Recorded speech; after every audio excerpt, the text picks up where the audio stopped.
This is 5 on 20 News with Luc Goodhart. It's Wednesday, June 14th, and we're coming to you live from the Creative Tucson studios in downtown Tucson.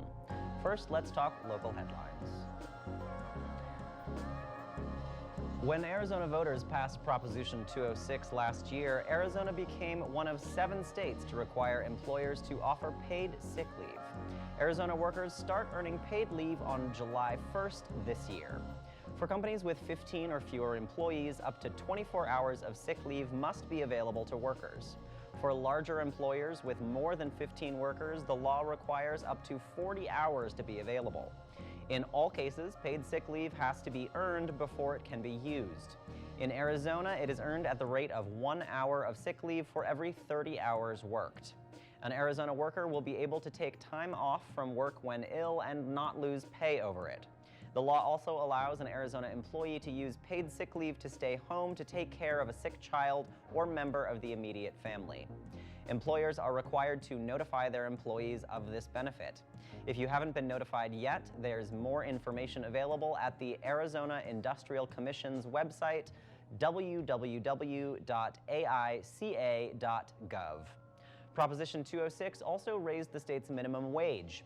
Both elements in Prop 206 survived challenges by business organizations all the way to the state Supreme Court. Cindy McCain, wife of Arizona's senior Senator John McCain, has been recruited to serve in the Trump administration. Senior administration officials say President Trump, quote, personally and aggressively recruited Mrs. McCain. She was offered and rejected several positions before this one. The job will focus on anti-human trafficking efforts, refugees, and humanitarian aid matters.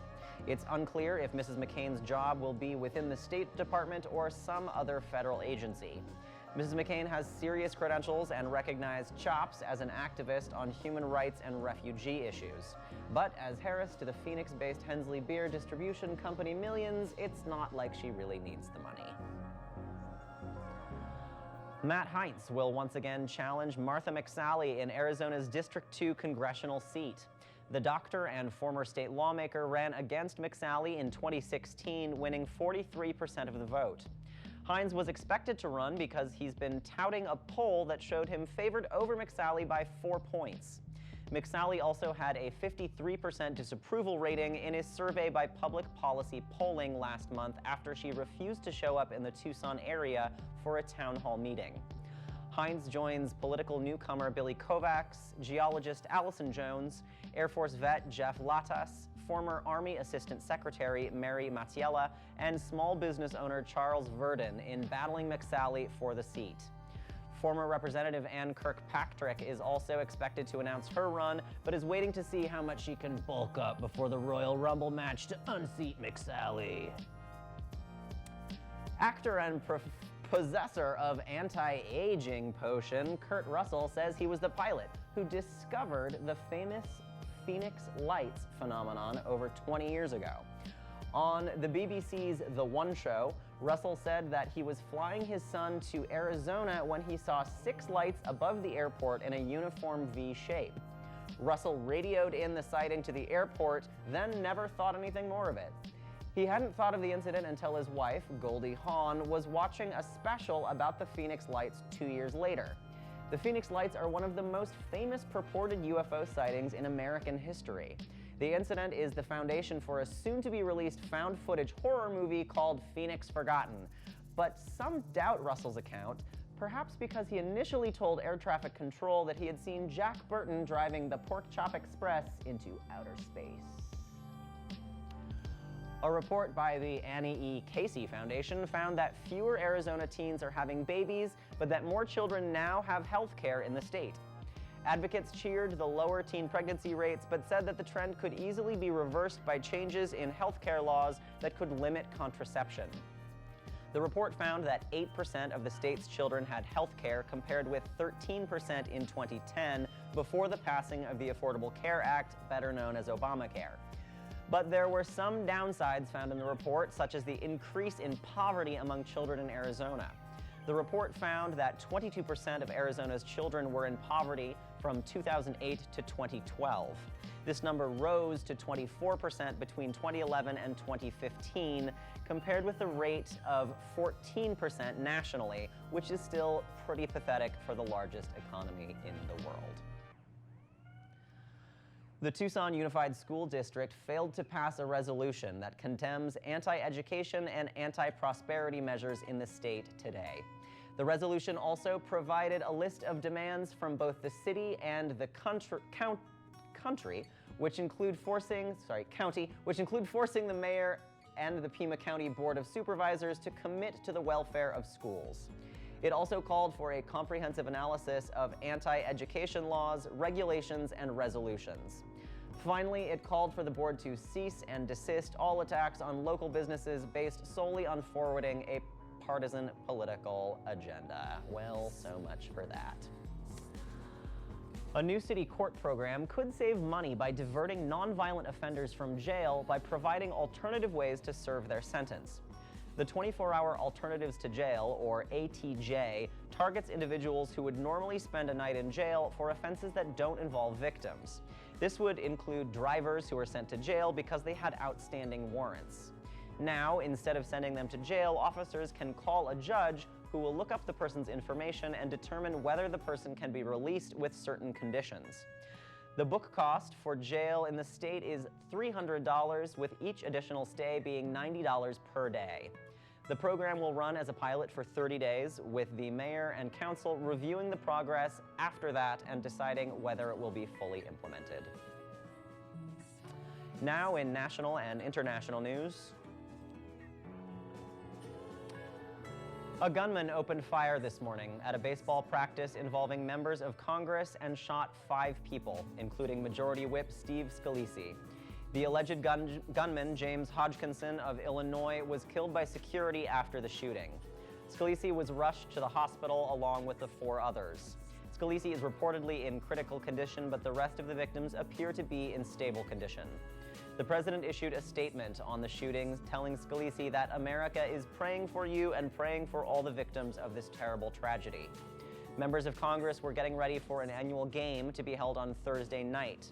Representative Martha McSally says the game, which has been held every year since 1909, will go on as scheduled. The gun was reportedly a semi-automatic rifle, and congressional witnesses say that if the police weren't there, everyone would have been killed. Earlier today, it was revealed that Hodgkinson strongly opposed the president, evident from social media posts. He also had been revealed to be a volunteer for the Bernie Sanders campaign, which Sanders announced earlier today. But we're sure this will have no impact on news coverage, and the event won't be ruthlessly politicized by both sides. Oh wait, that already happened, 5 minutes after the shooting. The U.S. is considering a return to military-led foreign policy towards Central America similar to that of the Reagan administration. Secretary of Homeland Security John Kelly plans to meet this week about economic and security issues in the region, where violence, corruption, and poverty have forced tens of thousands to flee north to the U.S. The meeting comes a few weeks after the president's budget requested slashing foreign aid to Mexico and Central America while increasing funding for the Pentagon. Nearly 15,000 people were murdered in El Salvador, Honduras, and Guatemala last year, making it the most dangerous region in the world outside of Syria. The UN Refugee Agency says that about 200,000 people have fled violence in these countries and should qualify for international protection. Over 100 organizations from the region signed a letter that condemned the new U.S. policy, which is really just the old U.S. policy on steroids.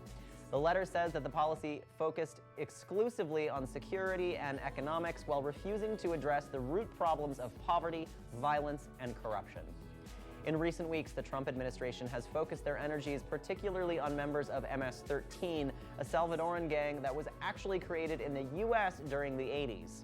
The administration is also looking to abandon the temporary protected status rule, which provides visas for countries that are prone to natural disasters.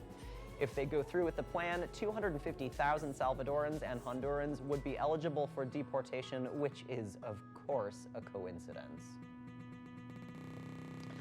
And I really hope you're not in the middle of dinner for this one. If you are, you might want to look away. A 22-year-old man from China recently made headlines when doctors removed 28 pounds of feces from the man who was reportedly constipated since birth.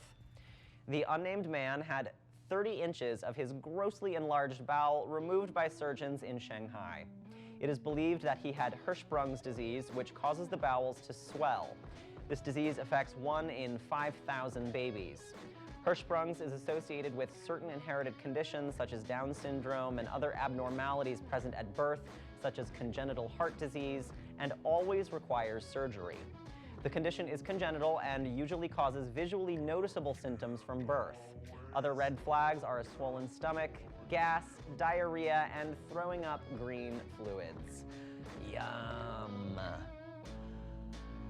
Rob Spence is a one-eyed filmmaker who has a prosthetic eye with a wireless video camera embedded in it. When Spence was 9, he shot his eye out whilst visiting his grandfather in Ireland. Perhaps alcohol was involved, but not to blame. Legally blind from his little misadventure, Spence calls himself Eyeborg, with the premise of why not get something different than glass eye. He began networking with camera makers and engineers and quickly realized the excitement from those involved in the project, and in 2008, his first eye camera was built. Spence's embedded technology gives life to the potential of the singularity, the idea of man and machine merging to create a new technological era. But most likely, we will use this future technology to film POV porn and take epic food pics. A report by The Guardian revealed inhumane and possibly illegal conditions at sweatshops that produce products for Ivanka Trump's clothing brand. The Guardian spoke to dozens of workers at a factory in Indonesia where employees described being paid some of the lowest wages in Asia, having their wages held back, and being exposed to anti-union intimidation. The complaints came a week after an activist was arrested in China after infiltrating another factory that is used to produce Ivanka Trump brand shoes. At that factory, the activist found that workers were paid below China's minimum wage, that managers verbally abused workers, and that there were consistent violations of women's rights.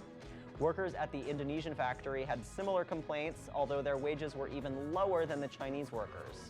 But the most surprising part of the report is that despite all the abuse, the women still receive 3 months of maternity leave, a perk that few American workers receive. A study by the Columbia Law School Human Rights Clinic found that the U.S. acknowledges only 1/5 of all drone strikes in countries like Somalia, Yemen, and Pakistan. President Obama attempted to make the drone program more transparent in his final days, but the report says that many attacks either weren't reported or only provided scant information. The report also states that since the inauguration of Donald Trump, monthly drone strikes increased by 4 times. This is a result of a Trump administration policy that gives military commanders carte blanche in how they want to fight wars. Yemen was hit particularly hard, with the country receiving between 9 and 11 airstrikes from the U.S. this year, along with another 81 covert attacks by U.S. forces. Locals in Yemen allege that the U.S. forces have killed scores of civilians in recent months, with strikes hitting hospitals, funerals, and other communal gatherings. They say that the strikes are only creating resentment among the country's people and are destroying any counter-terrorism effect the attacks might have had. Because the drone program is secretive, it's difficult to get an accurate number of civilians killed or the total number of strikes inflicted on these countries. It also makes it more difficult for victims of the strikes to find out why they or their families were targeted, which works out because the drone pilots don't know that either.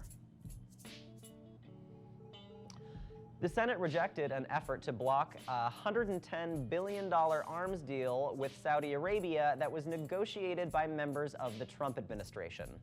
Critics say that the deal will lead to the Saudis using the weapons in Yemen, where there are alleged human rights abuses.